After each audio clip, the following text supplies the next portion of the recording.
Hello guys, कैसे हैं आप सब। मैं हूं आपका केमिस्ट्री टीचर प्रवेश और आप देख रहे हैं मेरा यूट्यूब चैनल केमिस्ट्री गुरु प्रवेश सर।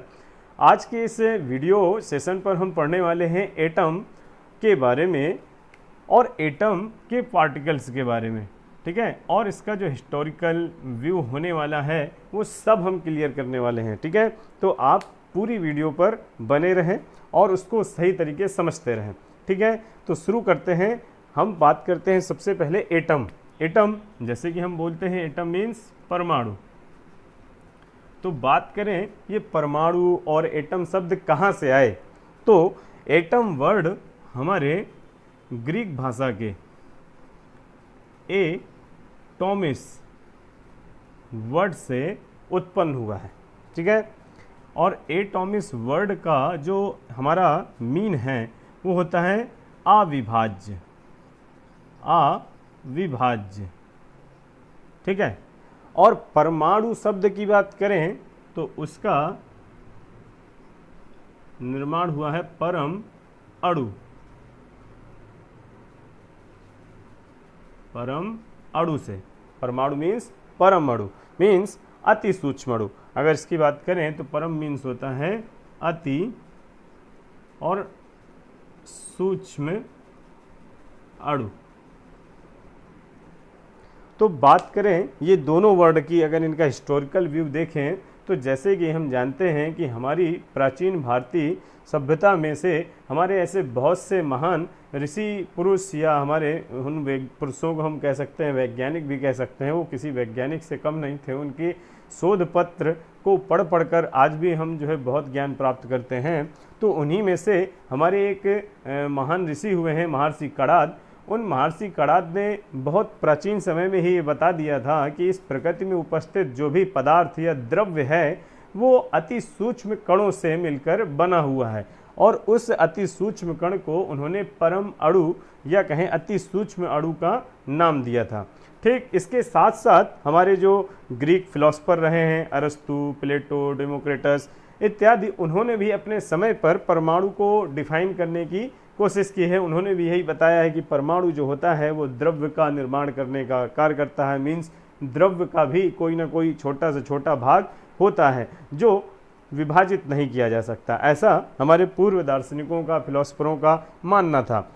लेकिन जॉन डाल्टन नामक वैज्ञानिक ने सर्वप्रथम इस वर्ड को, एटम वर्ड को प्रयोग किया और बताया, अपनी डाल्टन थ्योरी के आधार पर लोगों को बताया कि परमाणु जो होता है वो एक अति सूक्ष्म कण है जो प्रत्येक द्रव्य का निर्माण करता है, ठीक। और यदि उस द्रव्य को हम विभाजित करते हैं तो उसका जो छोटा से छोटा भाग प्राप्त होगा वो हमारा कहलाता है परमाणु। अब परमाणु की ये तो बात हो गई हिस्टोरिकल व्यू की। तो परमाणु की संरचना में से जब डाल्टन ने ये बात बताई कि अगर हम परमाणु को किसी रासायनिक अभिक्रिया में भाग लेते हैं, अगर परमाणु, तो वो उस अभिक्रिया में बिना विभाजित हुए भाग लेते हैं। अर्थात परमाणु को ना तो उन्होंने बताया उत्पन्न किया जा सकता और ना तो नष्ट किया जा सकता है। मीन्स द्रव्यमान संरक्षण के नियम और द्रव्य अविनाशिता के नियम के आधार पर उन्होंने ये स्पष्ट किया कि किसी भी परमाणु को हम रासायनिक अभिक्रिया में ना तो उत्पन्न कर सकते हैं, अर्थात ना तो बना सकते हैं, और ना ही उसको नष्ट कर सकते हैं, ठीक है।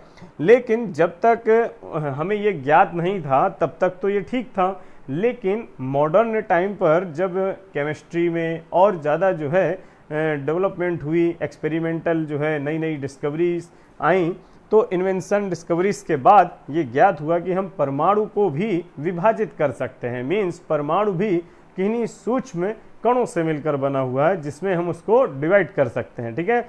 लेकिन ये बात ठीक है कि परमाणु को हम रासायनिक अभिक्रिया में विभाजित नहीं कर सकते हैं, वो रासायनिक अभिक्रिया में अविभाज्य बना रहता है। मीन्स जैसे कि इस रिएक्शन को आप देखो, जिंक के धातु को हमने जैसे कि यहाँ पर सल्फ्यूरिक अम्ल पर, ठीक, H2SO4 पर मिलाया, तो आप जानते हो क्या होगा। तो यहाँ पर ZnSO4 और हाइड्रोजन गैस यहाँ से मुक्त हो जाएगी। तो क्या आप यहाँ देख रहे हो कि जिंक के स्थान पर कोई दूसरा एटम आ गया है? क्या सल्फर के स्थान पर कोई दूसरा आ गया? मीन्स हमने यहाँ पर कौन कौन से एटम लिए? जिंक, हाइड्रोजन, सल्फर और ऑक्सीजन, ये 4 प्रकार के एटम है हमारे यहाँ पर। और आपका यहाँ पर जो प्रोडक्ट बने हुए हैं उनमें भी कौन से एटम है, जिंक है, हाइड्रोजन है, सल्फर है, ऑक्सीजन है। तो क्या यहाँ पर कोई परमाणु नष्ट हुआ? नहीं, बस परमाणु या जो अणु या यौगिक है उन्होंने अपने एक स्वरूप से दूसरे स्वरूप में परिवर्तन कर लिया। तो ये बात ठीक है कि परमाणु रासायनिक अभिक्रिया में अविभाज्य बना रहता है, लेकिन परमाणु को क्या हम नष्ट नहीं कर सकते, या कहें परमाणु क्या कभी भी अपघटित नहीं होता? तो ऐसा आज संभव हो चुका है। ठीक है, परमाणु अपनी रेडियो एक्टिव अभिक्रियाओं में मीन्स न्यूक्लियर रिएक्शंस में जो है विभाजित हो जाता है। ठीक है, तो ये तो बात हो गई परमाणु की। अब परमाणु की अगर हम डेफिनेशनल थ्योरी बात करें तो परमाणु है क्या? तो परमाणु अति सूक्ष्म गोलाकार कण है जो कि रासायनिक अभिक्रियाओं में बिना विभाजित हुए भाग लेता है। या तो आप ये कह सकते हो, या डाल्टन की ही बेसिस पर हम ये कह सकते हैं कि परमाणु वह सूक्ष्म कण हैं जो आपस में मिलकर अणुओं का निर्माण करते हैं। ठीक है, जैसे कि हाइड्रोजन एटम यहाँ पर हमारे दोनों मिल गए। ठीक, ये भी क्या है, एटम दोनों। अब यदि इन दोनों एटम्स को हम यहाँ पर मिक्सअप करते हैं तो ये क्या बन जाता है, मॉलिक्यूल। तो डाल्टन की थ्योरी के बेसिस पर जो उन्होंने सिद्धांत दिया हुआ है, तो उस सिद्धांत के आधार पर हम ये भी परिभाषा दे सकते हैं कि परमाणु वह सूक्ष्मतम कण हैं जिनके परस्पर मिलने से अणु का निर्माण होता है। ठीक, तो ये बात हो गई हमारी एटम या परमाणु की। अब आगे बात करते हैं कि परमाणु अगर विभाजित होता है या कहें परमाणु का निर्माण होता है तो वो किससे होता है। ठीक, तो परमाणु के निर्माण में वैसे तो दो प्रकार के पार्टिकल्स भाग लेते हैं। ठीक, एक हम कह सकते हैं परमानेंट पार्टिकल्स और दूसरे होते हैं हमारे नॉन परमानेंट पार्टिकल्स।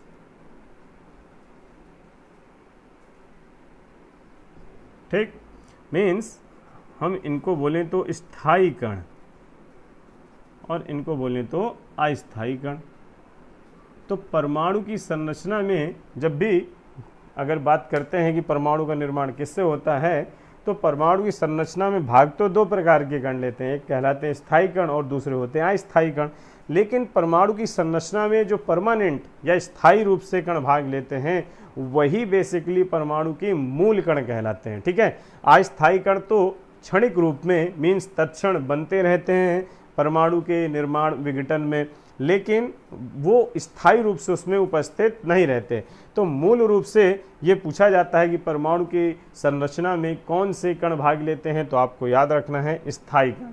इन स्थायी कणों को इसीलिए हम मूल कण के नाम से भी जानते हैं। ठीक, याद रखना है हमको। अब मूल कण कौन से हैं और कहें कि अस्थायी कण कौन से हैं, तो स्थायी कण हमारे परमाणु की संरचना में तीन होते हैं। कौन से? तो पहला होता है हमारा इलेक्ट्रॉन। ठीक है, स्थायी कण या मूल कण की बात करें तो पहला होता है हमारा कौन सा, इलेक्ट्रॉन, जो कि एक ऋणावेशित पार्टिकल होता है। ठीक है, निगेटिव चार्ज वाला। दूसरा हमारा जो पार्टिकल होता है वो होता है हमारा प्रोटॉन। Proton means positive.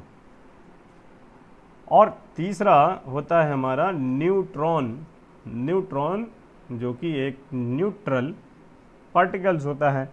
तो परमाणु की संरचना में जो बेसिकली हमारे कण भाग लेते हैं तो हैं तो वो दो, लेकिन उनमें से जो मूल रूप से परमाणु की संरचना में हमेशा उपस्थित रहते हैं वो कहलाते हैं हमारे स्थायी कण या मूल कण, और वो होते हैं इलेक्ट्रॉन, प्रोटॉन और न्यूट्रॉन। और बात करें अस्थायी कणों की, तो अस्थायी कणों की संख्या तो बहुत है, लेकिन उनमें से कुछ को हम याद रख सकते हैं, जैसे कि हमारा पॉजिट्रॉन, मेसॉन, न्यूट्रिनो,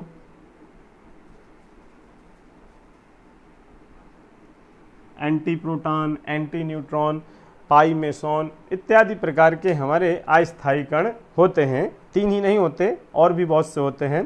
तो यहाँ पर हमें इन पर बात नहीं करनी, हमें आगे इन पर बात करनी है, क्योंकि मूल रूप से परमाणु की स्ट्रक्चर पर जो भाग लेते हैं वो है हमारे इलेक्ट्रॉन, प्रोटॉन और न्यूट्रॉन।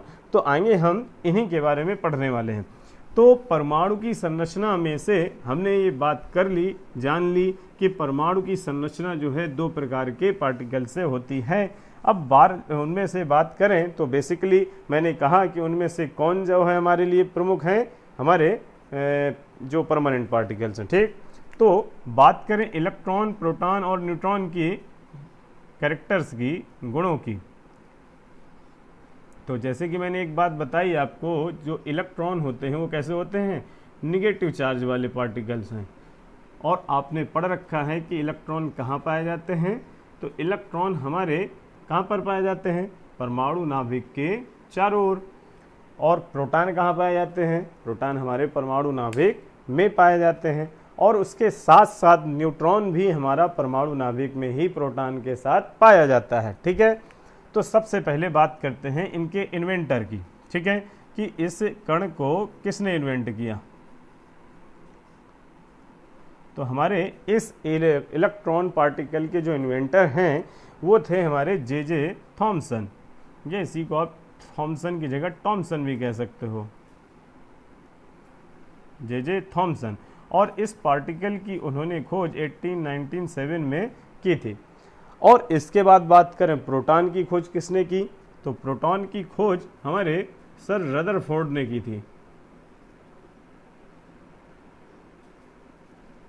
और इसकी खोज उन्होंने 1919 में की। और न्यूट्रॉन की खोज हमारे जेम्स चैडविक नामक वैज्ञानिक ने की थी। और जेम्स चैडविक ने इस पार्टिकल की खोज कब की, 1932 पर। तो इस प्रकार इलेक्ट्रॉन की खोज हमारी 1897 में जे थॉमसन, 1919 में रदरफोर्ड, और प्रोटॉन की और न्यूट्रॉन की 1932 में जेम्स चैडविक नामक वैज्ञानिक ने की थी। अब इसमें से बात करें कि इनमें चार्ज कितना होता है, या इसको सबसे पहले देखते हैं सिंबलाइज कैसे करते हैं।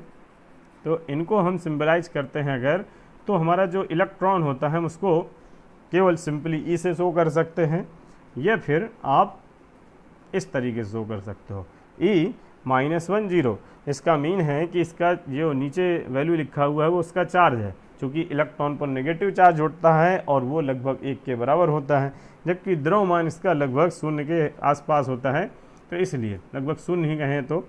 अब रदरफोर्ड है जो हमारा प्रोटॉन है, तो प्रोटॉन को हम वैसे तो P से शो करते हैं, लेकिन हम इसको 1H1 से भी शो कर सकते हैं।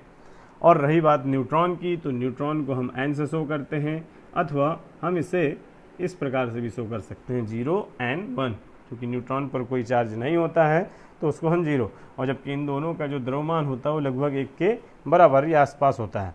अब इसके बाद सिंबल हो गया। अब ये पूछा जाए कि इन पर चार्ज कितना होता है, तो वैसे तो चार्ज तुमको बता दिया मैंने कि इसका नेगेटिव चार्ज, इसका पॉजिटिव और उस पर न्यूट्रल होता है, लेकिन कोई पूछता है कि कितना है, तो बात करें तो इस पर माइनस का 1.6 इंटू 10 की पावर माइनस 19, 1.6 गुणे 10 की घात माइनस 19 कूलाम।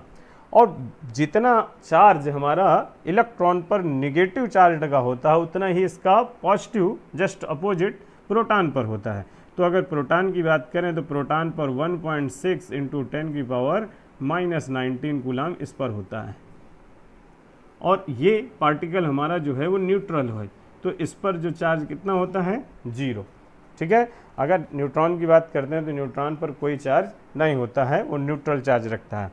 अब इसके बाद बात करते हैं इसके मास की, द्रव्यमान की। तो इलेक्ट्रॉन का जो द्रव्यमान होता है वो 9.1 गुणे 10 की घाते माइनस 31 kg।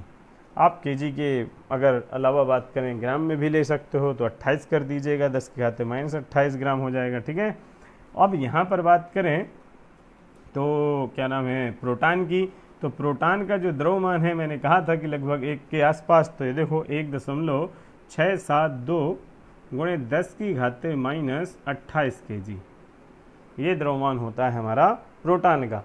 और इतना ही लगभग न्यूट्रॉन का भी द्रव्यमान होता है, थोड़ा सा अंतर 1.675 गुणे 10 की घाते माइनस 28 kg। तो ये तो रही हमारी इलेक्ट्रॉन प्रोटॉन की जो है कैरेक्टर्स की बात। ठीक है, तो याद रखना है, अगर कोई पूछता है इलेक्ट्रॉन क्या है तो आप बता सकते हो इलेक्ट्रॉन किसी एटम में प्रेजेंट वह नेगेटिव चार्ज पार्टिकल है जिसको हम E अथवा -E10 से अथवा प्रदर्शित करते हैं, और जिसकी खोज 1897 में जे थॉमसन नामक वैज्ञानिक ने की थी। और इस पर -1.6 × 10⁻⁻19 कूलाम आवेश तथा 9.1 × 10⁻⁻31 किलोग्राम द्रव्यमान होता है। इसी प्रकार आप प्रोटॉन और न्यूट्रॉन को भी डिफाइन कर सकते हो। ठीक है, तो ये